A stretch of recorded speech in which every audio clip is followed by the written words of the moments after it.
Hello and welcome to another episode of the Anybrain podcast. With me and Envu today we have João Machado.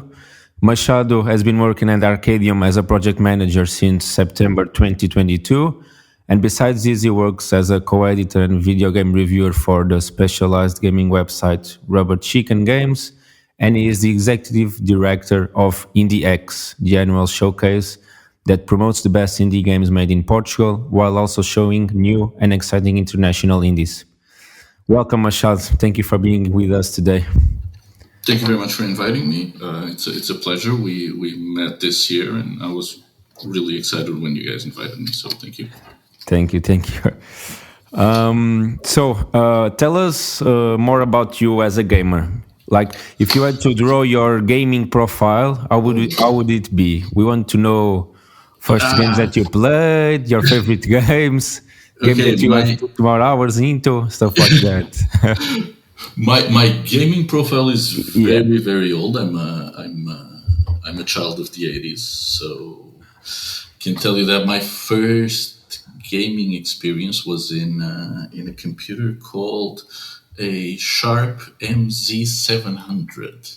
Wow. What was the year of that computer? That's something like, it was like late 70s, early 80s. Okay, Yeah, and then the standards, the Spectrum, the Amiga. The first really gaming experience that I had was with the first NES, the Nintendo. Okay. With Super Mario, and Nintendo was what created my gaming profile. I'm a Nintendo player and I'm a PC player. These days, I think I'm more into strategy games, especially turn-based. And what kind? Can you give a few names? Of course. I have spent several weeks of my life playing XCOM and XCOM 2. And when I say several weeks, it's because I added probably 400 to 500 hours. So that's 24 over 24 over 24. So several weeks of playing XCOM, Civilization as well. Nice. And then my other genre is like the Zelda games, and I'm a big fan of the Red Dead Redemption series. I'm not a fan of Grand Theft Auto, but I am a big fan of Red Dead Redemption. I'm a fan of Westerns. Grand Theft Auto is like, it's a good game, but it's not for me. I like the Western type. Awesome. Yeah. I mean, if you like Western, definitely Red Dead 2 is the game to go about it. It's such a perfect game. I was very lucky for writing on Rubber Chicken at the time. I stopped writing a couple of years ago. I was one of the few people in the world that got a copy of Red Dead Redemption like a month before it was out. Oh, nice! Perks of being a writer, right? Yeah, I actually like 2 or 3 months before the game came out, Rockstar actually sent me to their offices in Spain to test the game. So that was like the highlight of my writing career. And I don't know how to explain it, but it seems like right now the game is getting a second life. And it is because of playing it again. Do you know why? It is. It's the multiplayer and the mods that people do. Oh, it's the mods, because I thought they stopped creating some new content on Red Dead Online. So I was wondering why people would still playing, and it seemed to me like some of my friends just went up, booted the game, and playing the story mode again. Yeah, I don't know why now. There were mods that people expanded. So the chapters in the islands and in Mexico, people expanded those maps and they expanded the missions there. It's quite interesting. Nice. Well, I mean, obviously, Red Dead is one of the biggest games out there. Isn't it like I don't know. Now I think the most expensive one must be Star Citizen, but it used to be, I think, the most expensive game built ever. Yeah, it was one of the most expensive, if not the most, definitely. Yeah. It took 8 years to do something like that. But your topic is indie, though, so the other way around, the other end of the spectrum. Yeah, which is my favorite. It's my favorite style of game. I like indies. We used to have a running joke in our Rubber Chicken group, because whenever we got games to review. Everyone was like, okay, we got the new FIFA or the new Call of Duty. Who wants this? And everyone would go like, I don't know, not me. Give it to someone else. And then we were like, oh, we have here an indie game where you are a ant and you have to go. And everyone would be like, I'll take that. I can play that. That's fine. So we were always very focused in indies in that area. And indies is my favorite. It's not a genre, but it's my favorite section of the industry. Okay.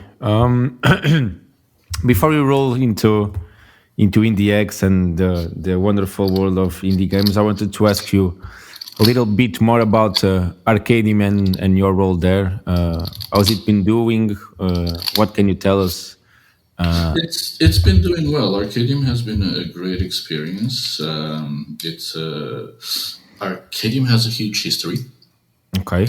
Can you explain? Yeah. Although a lot of people don't know, Arkadium started 20 years ago, 22 years ago, roughly. Okay. Has a web platform, so Arkadium focuses on browser games, and it was always a very browser-focused and very innovative company. There were some things in Arkadium that I didn't know about, and I found out when I started working here. That, for instance, the first modern toys to life, like the Amiibos, the Skylanders, etc. The first ones were done were called the UB Funkies, and all of the gaming part was done by Arkadium. This was maybe 18 years ago.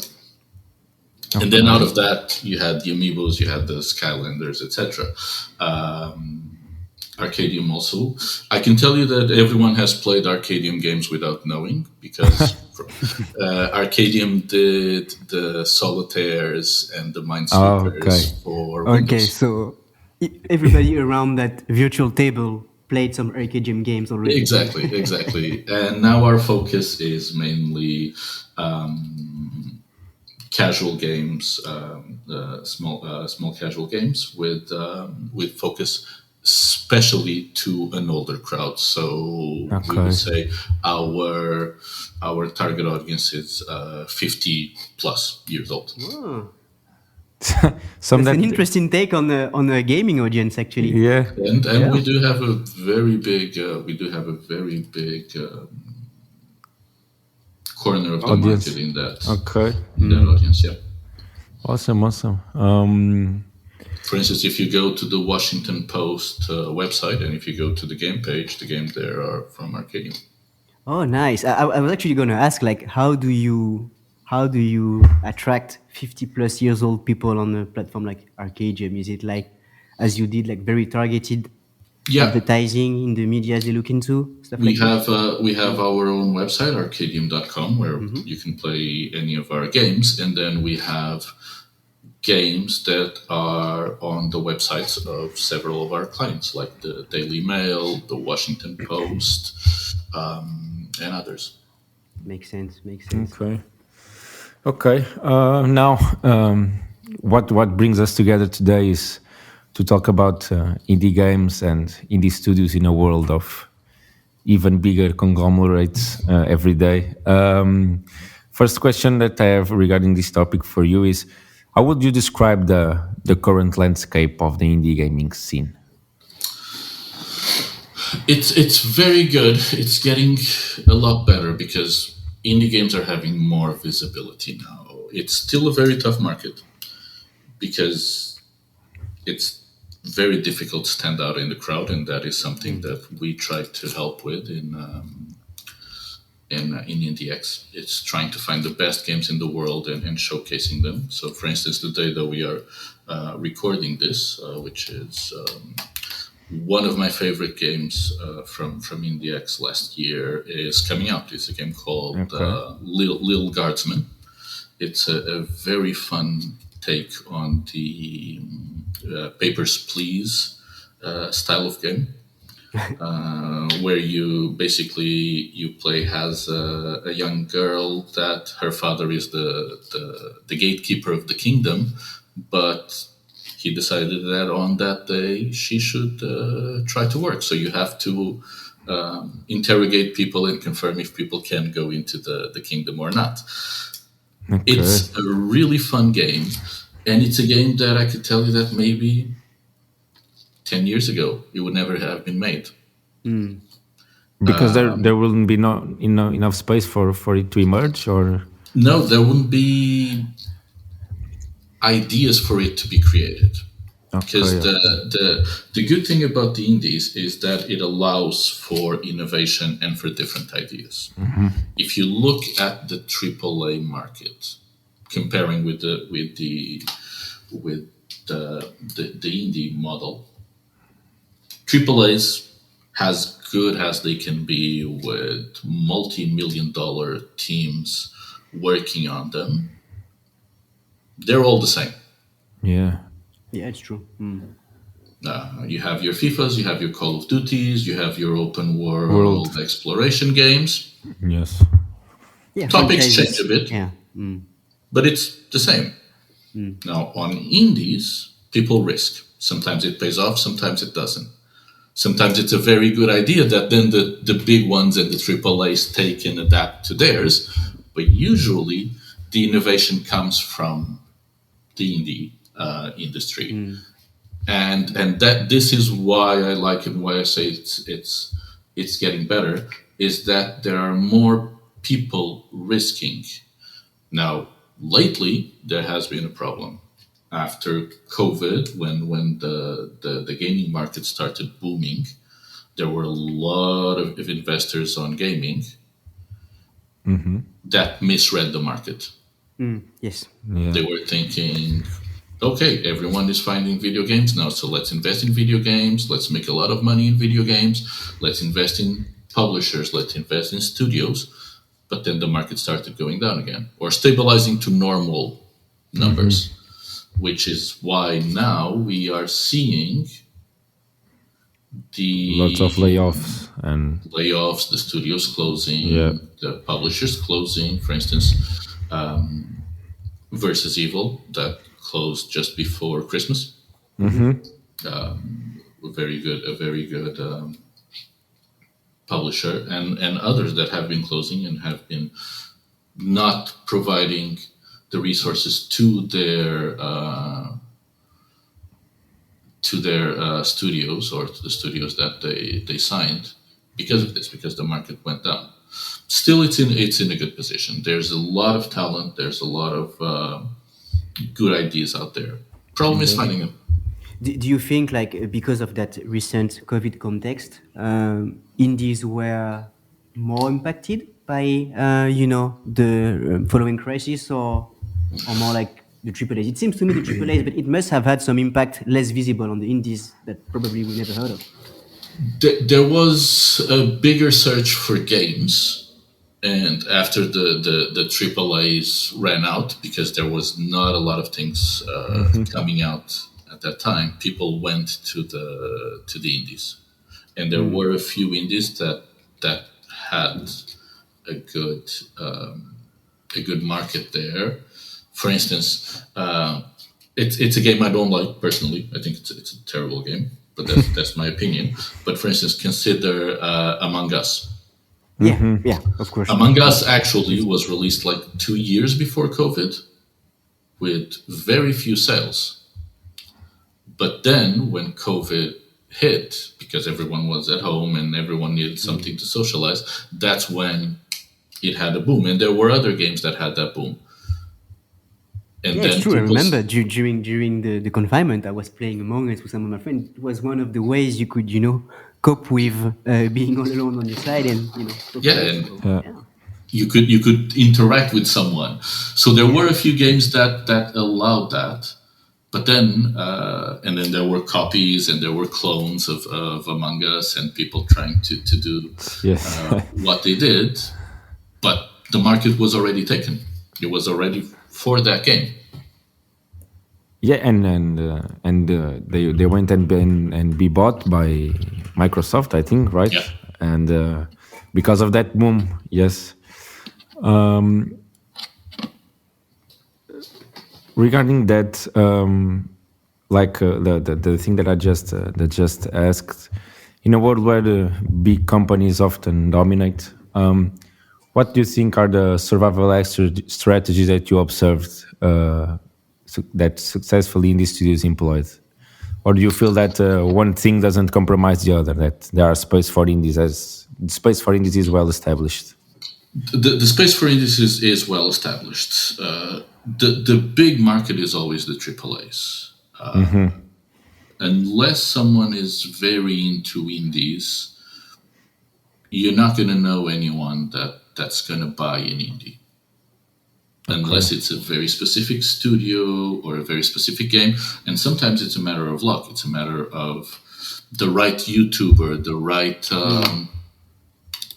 right streamer, getting a game and putting it out there. And that game is then seen and played by everyone. It's rare. It has to be a kind of a perfect storm combination, and it happens. But the market is the AAA market. I was mentioning before, I'm not a fan of Grand Theft Auto. I probably have Grand Theft Auto in 5 different platforms, although I've played it maybe once. But it's still highest selling game every year for 15 years now? Yes, since 2013, I think. Yeah, so at least 10 years. Yeah. It's amazing how a game that it just keeps selling, and it's not from an internal studio from the big platforms. It's not Microsoft, it's not Nintendo, it's not PlayStation, but it's a big studio. It's definitely the scale of the AAA is marked by Grand Theft Auto, and it still sells. Yeah, I mean, what's the most interesting about that one? I play mainly on PlayStation, and the latest GTA was on 3 different generations of PlayStation. I started on PS3. Yes, exactly. Still played a little bit on PS5, so it's been a while. Yeah. No, but that's it. I have it. For instance, I have it on my Xbox. I have it on Steam. I have it on Epic. It's just there. It's something that is always there. I just don't have it on my fridge because I cannot play on my fridge. But other than that, it's everywhere. So this is the big market. If you go to the average consumer, especially if you look at Portugal, it's either kids or grown-ups. And maybe 80 to 90% of those consumers, they play the big games. It's the games that they see the adverts on. It's the games that they see on the stores, on the shelves. Exactly. In the past time, but yeah, okay. And the indies, they cannot fight with that. That's why the majority of indies are on PC, on Steam, and then if they do fairly well there, then they port it to consoles. But it's always on a digital platform, so it's always for a very specific audience. It's not something for the general population. I could give you a list I could give you the list of the 50 finalists of IndieX for this year, or the previous year, or the year before. All excellent games. If you go and see their sales, they're a fraction of the big ones. Yeah. So there is a market for it. It's like literature or comic books or TV or movies. You have the big stuff. You have your Marvel movies, for instance, that everyone will see. And then you have smaller movies from specific directors with specific producers, specific studios. Not everyone will see them, but they're still made, and the people that like them and know them will go and see them. They probably will have to go to a specific cinema, or they will have to have the specific streaming service, or buy a DVD if people still buy a DVD. But the market is there. It's just not a big scale. I think it's actually a great analogy because when you look at the actors that go into the Marvel movies, you see them usually they are binded to very big contracts. They have to make 5, 10, 20 movies with Marvel, but then they always find time to do some more, indie Indeed. creative Yeah. movies. And I'm guessing it's the same also with indie developers. Like some of them, they simply want to create new stuff, as you said earlier. And so I think it's a world of passion and something that may be difficult to do though when you're a game developer is do both. You cannot go and work for a AAA studio and maybe try and build an indie on the side. I don't know if it's something that they usually do. I'm guessing they go all in, no, when they are building an indie game. It depends. It depends on the studio. Some people have full-time jobs. Not even in the gaming industry, they do something else, and then on their free time from their own pocket, they do their games. Other people have studios in which they are 100% involved, and they have investors and they have secured the funds and they do the games. Others, yes, they work on big studios, and on the side they do their own games. Although those are always tricky because of contracts and intellectual properties. There are always those stories of people that do a game and they say, well, yes, but you did the game and you used our computers, or you used this or you used that. Oh, So yes, of course. technically it's ours. So people try to avoid that. If you're working on a big studio, usually you are working for that game and on that game, especially because usually you don't have time to work on anything else. Yeah. And if I make the parallel with entrepreneurs, because this is what I am, I created companies ever since I stopped studying. And to me, like there is a big part of how you're going to go over your project, which is if you don't have any safety net and you go all in on your project, chances are you're going to be more successful than if you're trying to go, a bit of everything. Do you feel the same way for NGs? Do you feel like they will have a tendency to be more successful if they truly go all in, or? Ooh, okay, so in a theory perspective, yeah, because if you're going all in, if you're trying to make your game successful, and if your livelihood, if your income is dependent on that, yeah, you would in theory do a better job. Now, unfortunately, the world doesn't work in theory. So you can do the best game ever. It doesn't guarantee that it will be a commercial success. And there's several games that you could look into. You can go on Steam, pick a category, find whatever indies there. You try a few. Some of them are absolutely amazing. Does it mean that they had success and that the developer got their investment back? Probably not. It's a risk. It's a big risk. Even the big ones, the amount of money that is invested in a AAA game for it to have return, or enough return for it to be considered profitable, it's hard. You have the example of Guardians of the Galaxy game. It was a success. A lot of people bought that game, but the studio heads had a goal in mind. It didn't reach that goal, so it wasn't. It was profitable, but it wasn't profitable enough. So there is this balance. On an indie game, it's a lot riskier because there's no other fallback. A big studio has sometimes 3, 4, 5 games that if one fails, the other ones can balance it out. Yeah, makes sense. They can afford it, but the indies usually they fund for one game, and usually they're not even funded. Yeah, if we talk about funding, by the way, how difficult it is for this, because me personally, I go to the gaming conferences, to try and get Anybrain into games, and most people I talk to are indies that are looking for funding. So it seems to me like it's very challenging, but also a big part of what you're doing when you're building a game. Yeah, funding can come from several places. You can fund it yourself. You could do a Kickstarter. You can get a publisher. If the publisher thinks it's worth it, they can finance your game to then get their money back. There's a lot of ways. Is it easy? No, it's not. No. If you look at, for instance, an IndieX finalist for 2022, the game was released around November last year, 2023, called Astral Ascent. It's a game I love. I play it a lot.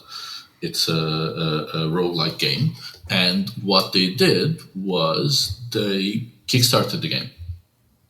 It's done by a studio called Hibernian. And what they did was they kickstarted the game. They did a plan. They explained what the game was. They got their money. It was funded fully, even a bit above of what they asked. Okay. So they had all of the funds, and they created the game, and the game was released last year. Everyone that supported the Kickstarter got their copy of the game when the game was released. Some people would get their games before to help them test, etc. It's a way. But is it always possible? No. This one is worth it. It's a game I like. I say that it's the Saint Seiya game I never got. Because Bandai never gave me that game. It's a roguelike where you're trying to escape from a prison, an astral prison, and you have to defeat the Zodiacs to get out. It's kind of Hades, but with zodiac signs. Oh, okay. Nice. It's really good. It's a really good. The mechanic of the roguelike of losing, playing again, losing, playing again. It does not get old. It's always fresh. It does everything really, really well. And that was and that's a game that was funded by players that wanted to play the game. They like the concept. They play the game. Others are with the publisher. Someone has a good game concept. They do a vertical slice. They go to a publisher. They present the game. The publisher says, "Fine, we'll finance this." Sometimes the game is almost finished, but they are missing a part of the financing, and the publisher will finance it. But it's not easy. I would say that the majority of indie games are self-funded. Okay, yeah, because balancing that artistic vision that indies often have with commercial viability can be tricky, I think. How do you think that the indie developers find that sweet spot between creating unique experiences and making commercially successful games? It's majority is marketing. It's knowing how to sell your game. Okay.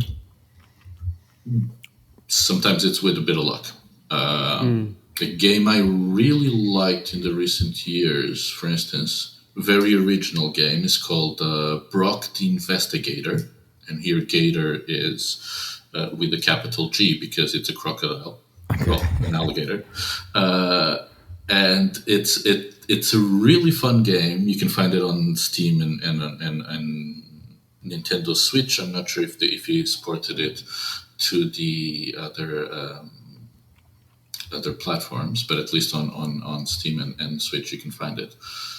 And it's a game that's called Punch and Click. Okay. So it's a point and click adventure, but it also has some 2D side-scrolling fighting parts. And sometimes if you cannot find the solution on the point and click, you can just try to punch your way through, which is fun. So this person, they created a game. It was an original game. They self-published the game. So it was all funded by him. He published the game on Steam and on Switch, and he does all of the advertising on his own. For instance, mainly on Twitter. Which is also a very good place to find indie games. Yeah, because most of the gaming community is also on that social network. Not as much now, since Twitter was bought. Changed to X. But yes, the majority of the indie community was on Twitter. It was a really good place to find new games and discover people there. Yeah, and it seemed to me also sometimes the indies, they just maybe they are just lucky, or maybe they feel the market a bit more. But me personally, I'm a big fan of the Battlefield franchise. I always loved big scale FPS war games, and the last release was not going so well. Battlefield 2042, and there are some guys that we discussed with. They built a game like it's four guys based in Istanbul, students. I think at the time I talked to them, they were around 19, 20 years old, and they released a Battlefield like with low graphics, battle bits. And in the first few months, I think they made over 30 million in sales. And I think it's maybe a bit of luck, but also because they built exactly what people needed, which was something to fill the void because of the unsuccessful launch of the latest Battlefield game. Yes, but were they working on that before? This is what I don't know. If it's if it's something they were working before, or if they just saw an opportunity and just went into it. This is what I don't know. But it's just a huge success. It is. This is what I was talking about. It's the combination of the perfect storm. Yeah. It's very Similarly difficult. to Among Us. Yeah. Yeah, it's very difficult for you to create a Battlefield-like game in, I would say, a month, Yes. 2 months. You would need at least 6 months to a year, and I'm just saying this in a high-level perspective. Even a casual game takes at least a month to do. So something like that, they were probably already working on it, and it had quality. Now, what they had was luck, because they released it, or it was found when Battlefield failed. So, like you said, yes, it filled out a void, but I seriously doubt that they managed to build it to fill out that void, because they would need time to do it, unless they did something like a minimum MVP of the game and everyone liked it, and then they build it up over time. But it's very difficult. A game that big takes time to do. Yeah, exactly. I don't think that's a game you build that quickly, because what's so special about it is that it's the biggest lobby sizes out there. Like, I think they go up to 250. Nobody else was able to do that. Even the very big AAA studios that have thousands of people working on those games. So yeah, I'm guessing for people being that must have taken some time. As you said, maybe they got lucky, maybe they got noticed at the right time. But yeah, it's crazy to see the success of an indie game that can happen overnight. Best examples also, I was part of it because I played a lot, was Valheim a few years ago. These games, sometimes it's hard to explain how they became successful, but they're still pretty good game. Valheim is a great game, and it's a good example of that. But it is a matter of being in the right place at the right time. Okay. And that sometimes it's luck, because you can never know where the market is going to be. For instance, Vampire Survivors came out.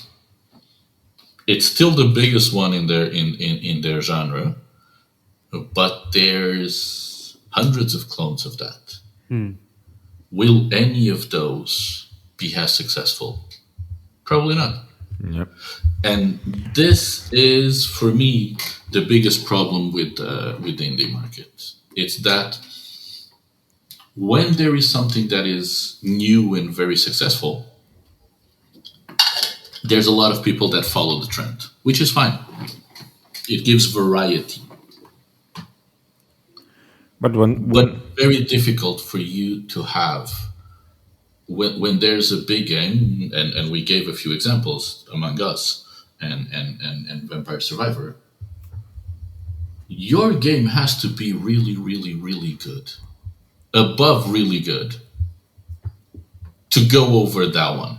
So when there's a new game in the indie market that gets all of the players' eyes on it, and it's a success, then you see a lot of people following the trend.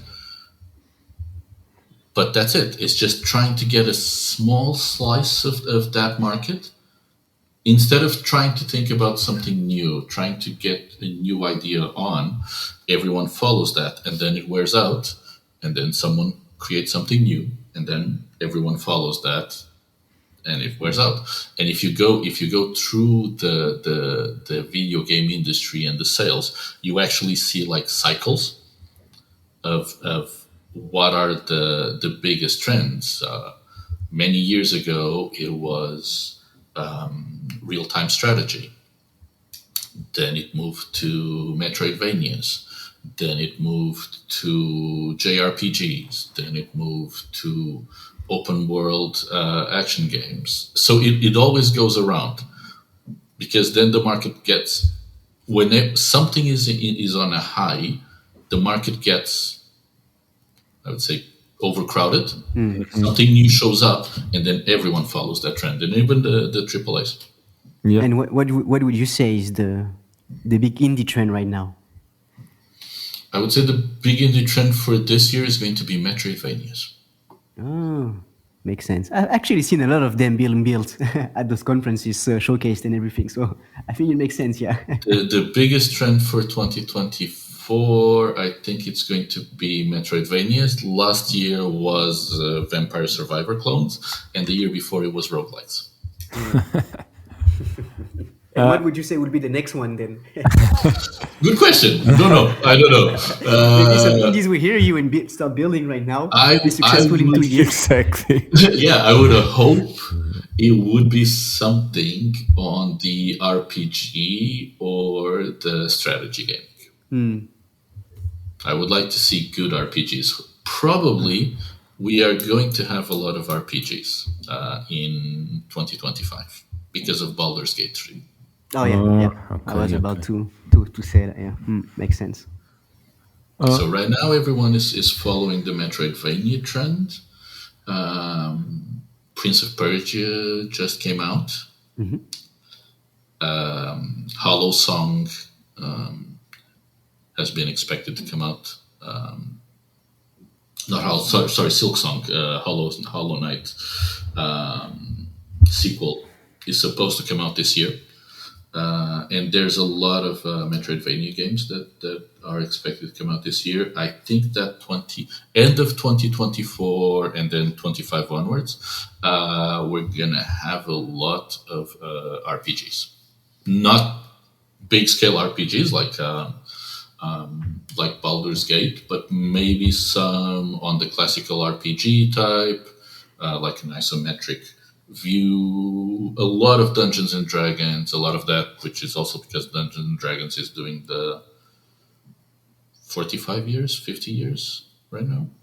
So there's going to be probably a lot of stuff related to RPGs, classic RPGs. Okay. But I'm eager to see that. Me too. It's something that I like. And I'm guessing also the strategy games, you must be waiting for them too. I would love to have an XCOM 3. I've played XCOM and XCOM. I played the original ones, UFO and Terror from the Deep. I played them a lot, and then XCOM and XCOM 2. I played more hours than I like to admit. So, but I would like to see an XCOM 3. I was very surprised a couple of years ago with the game called Phoenix Point, which was created by the original UFO game developer and game designer, and it's basically an XCOM, but it has more political intrigue because there's more factions, and the gameplay is slightly different. But it's a very good game.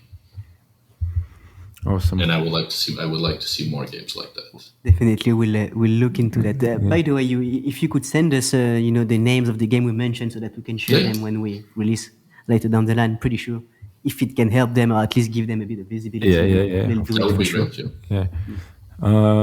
great. Just regarding that visibility for indies, I wanted to ask you about IndieX. What can you tell us that is the role of supporting indies that IndieX does in fostering innovation in the gaming industry? What can you say about the event? What's going to be the next stages?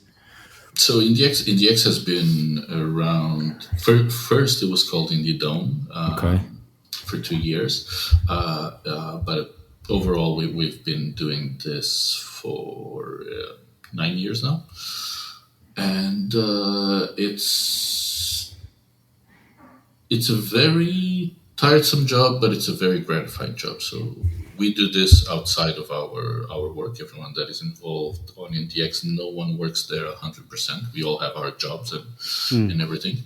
The idea of NDX is showcasing the best of the best. So we get hundreds of applications every year. This year we got 621. Damn. Yeah. I play them all. So all of the games. You play all the games that. Yeah. Oh wow, that must be very time consuming. It is. There's a lot of sleepless nights in the NDX process. I play all of them, so all of the games go through an initial triage and vote through me. Okay. And then the other members of the team, Ricardo Correia also plays them all, and then the rest of the games are split between the members of the team, so that there's at least 3 votes for everyone, and so that we have different opinions and we share different views of the games. And then basically we select the top 50 games. We used to have a quota for Portuguese games in the full showcase, but then when we went digital, because the NDX was on first on Lisboa Games Week, then on Melchizedek Games World, and then in COVID we went digital. When we went digital, we removed the Portuguese game quotas. It wasn't very well accepted, but our justification is very simple, which is the market is international. Okay. So it doesn't matter if the game is done in Portugal, if the game is done in Brazil, if it's done in, for instance, we get a lot of games from Indonesia, from Australia. Everyone in the world, if you put your game on an online shop, everyone in the world is going to see your game. So your game is going to have enough quality to compete with everyone's. I use the analogy of the Olympic Games, which is if the Olympic Games were in Portugal, you wouldn't tell the Americans or the Chinese or the Russians, oh, you guys have to put less athletes on the competition because we're doing this in Portugal, so we have to put more Portuguese athletes. Mm-hmm. And they would say, oh yeah, but ours are faster, ours are stronger. And we say, yeah, but these ones are Portuguese. Mm-hmm. Mm-hmm. It's not justifiable. So it's the game, and we have had every single year we do have Portuguese games in the final because they are worth it. Yeah. They are good enough to compete with everyone else from all of the countries in the world. What we did as well was we associated ourselves with the APVP. Yes. With the Portuguese Video Game Producers Association. And we have a Portuguese NDX. So there's the international NDX, where all games are seen in the same standard, and then there's an award for the best Portuguese game separately. So we still give the support and the visibility to the Portuguese games, but on NDX, the showcase of the top 50, we remove that for that specific reason. It's because the market is not going to look at where the game came from. Yeah, true. Yeah, true. But still important to give some motivation to the Portuguese game developers, show them that they are also supported and showcased by your initiatives, but also the APVP. And because, we are based in Portugal and I go there every once in a while, I see more and more indie developers building some nice games, cool games. So I'm guessing it's something changed. How would you feel like the gaming, especially the indie gaming landscape in Portuguese, has evolved in the last few years? Was it the same 10 years ago as it is today? No, it's evolved. It's evolved. I still think there's a lot to go.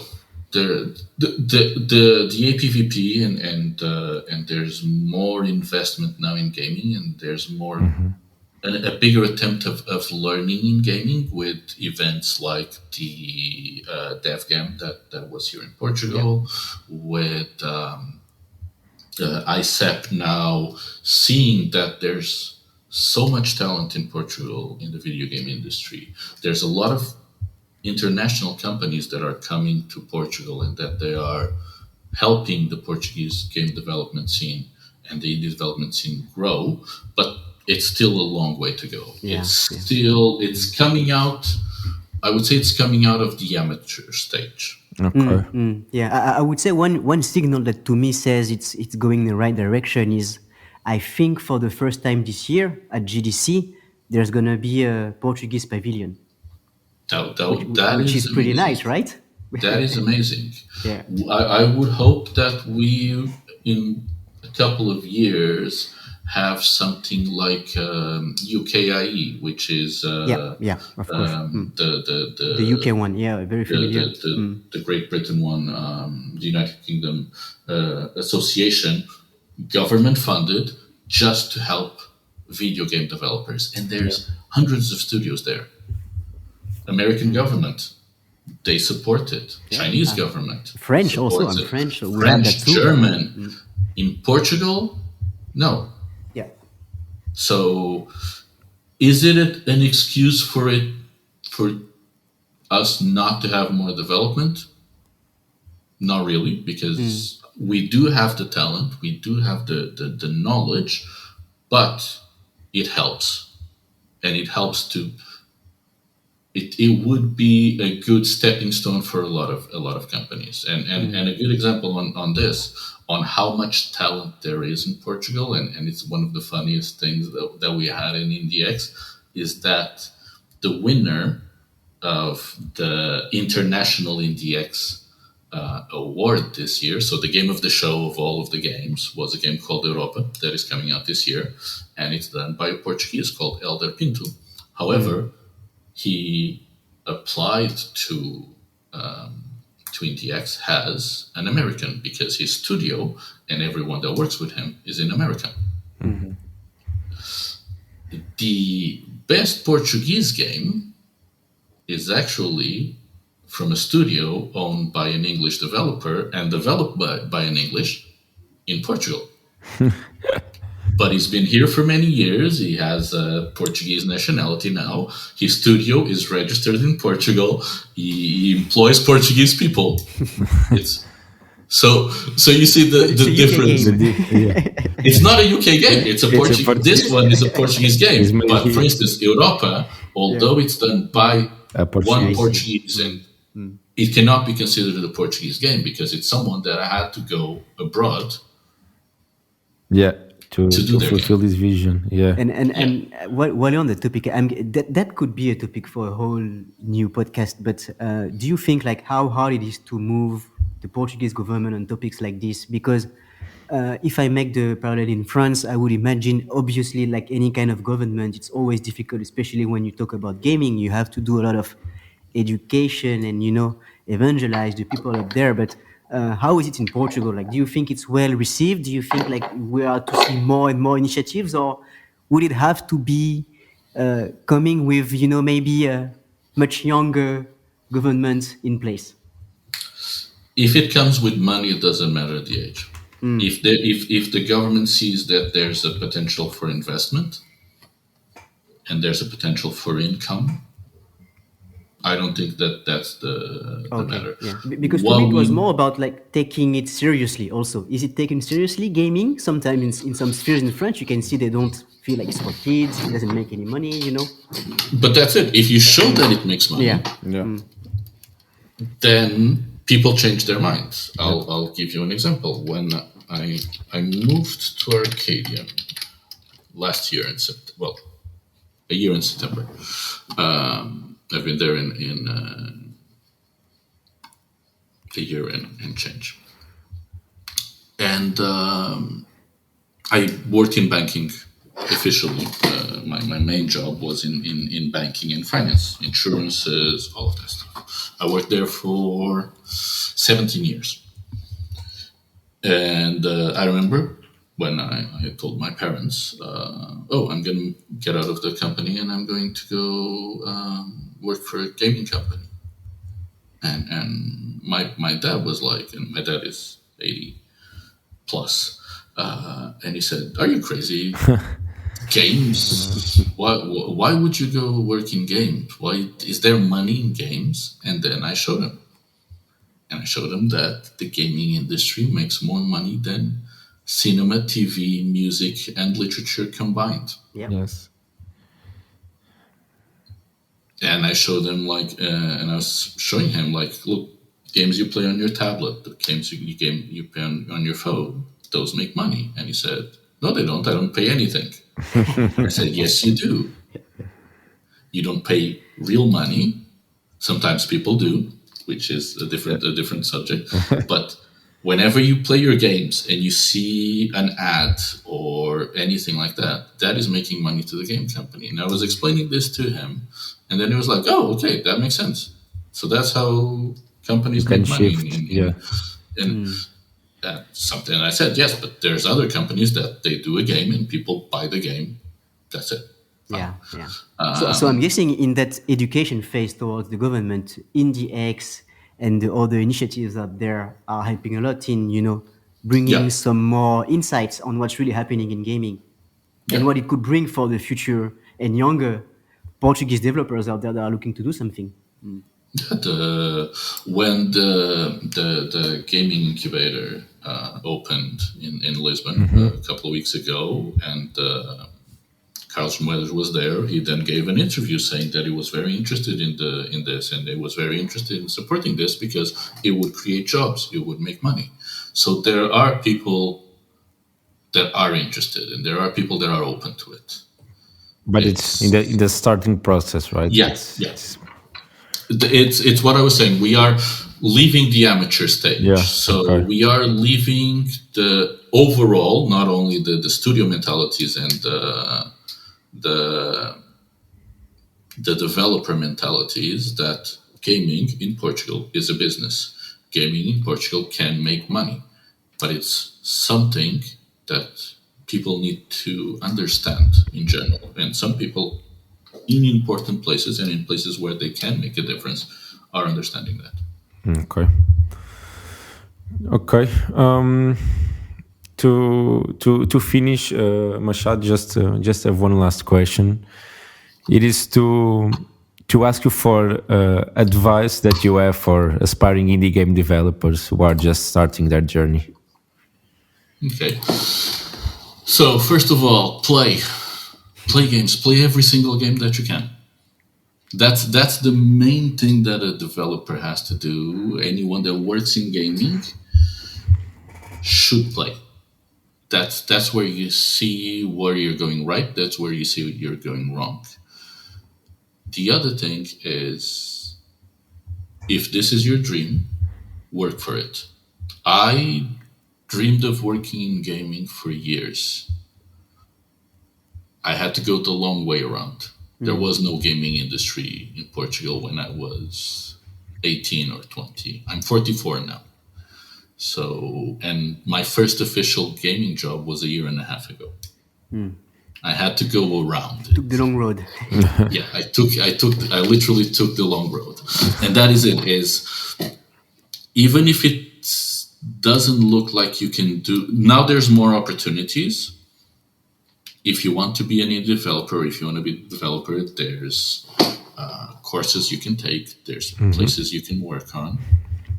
Even if you have to take a different job and then work your way into the gaming industry. I started reviewing games. From reviewing games, then I was lucky enough to be in the organization of IndieX from the start and going on there. Because I worked as a project manager in finance, when the opportunity came in on Arkadium, I applied. I had officially zero experience in gaming. But because I had all of the side projects on gaming, That's why I got that opportunity. Yeah. And now, while I'm in Arkadium as a project manager, I am working my way to become a game producer. So I'm studying game design and I'm studying game production outside and inside the company. Fortunately, I have a lot of people here that are teaching me to do that, and they are mentoring me and assisting me. I've been granted knowledge that I never thought I had access to, but it's really good. So don't let obstacles get in your way. Try to, even if you have to go the long way around, even if you have to go, okay, I cannot go on a straight line, but if I jump, just like playing a game, it's not the most obvious solution sometimes. Sometimes you have to do a couple of side quests until you can go to the main quest again. Try to do that. And then it's just, if it's something that you really want, and if you have an idea of a game, try it, do it. Yeah, I guess it's the best kind of advice that you could give to game developers, but also any kind of entrepreneur. Like, you want to do something, just go and do it. and it's not just game developers. There's a lot of things in the gaming area. Yeah. Do you want to be a game artist? Go for it. Exactly. Do you want to be a game producer? Learn how to be a project manager. Learn how to do game production. User experience, user interface, writer. The game development is not just programming. Exactly. There's hundreds of jobs in gaming development. There's marketing. There's everything. So if you want to work in gaming, see what skills you have. See what you like to do. I could not code a game or anything if you point a gun to my head. I could not. No way. I've tried. Can't do it. Can I organize a team to deliver a game? Yes, I can. Yeah. So it's that type of thing. Can I draw? No. Can I organize the information between the people that draw the games and that do the art, do the UX, and my developers? Yes, I can. So it's this. It's do not focus your view just on development. Yeah. I think, actually, very good point. Like, to anybody who wants to join the industry, you should first stick to what you know, and because the industry is so vast and diverse, you should find something that requires your skills. And I'm guessing Ricardo here and me are the best examples. We are not game developers, but we are in the gaming industry, and just talking and hearing you giving those advice, just reminded me how privileged we are in being part of that industry, actually. For real, yeah. It is. Thank you, Machado, for your time and for being here. Thank you, guys. It was really good conversation. I think if I didn't have to go back to work, I think we could be talking about the industry. I was about to say the same thing. I have to go for lunch. It's very late here in France, but I would have I took my lunch hour to do this, and it's almost over, so I need to get back to work. Well, we are sorry about that. Thank you, and good games for you. And maybe next time we talk to Machado, the game producer, for another episode. Exactly, and we'll be on the lookout for the next game, the first game you're going to release. So feel free to keep us posted. Exactly. Thank you. Thank you. Thank you so much, Machado. Have a great day.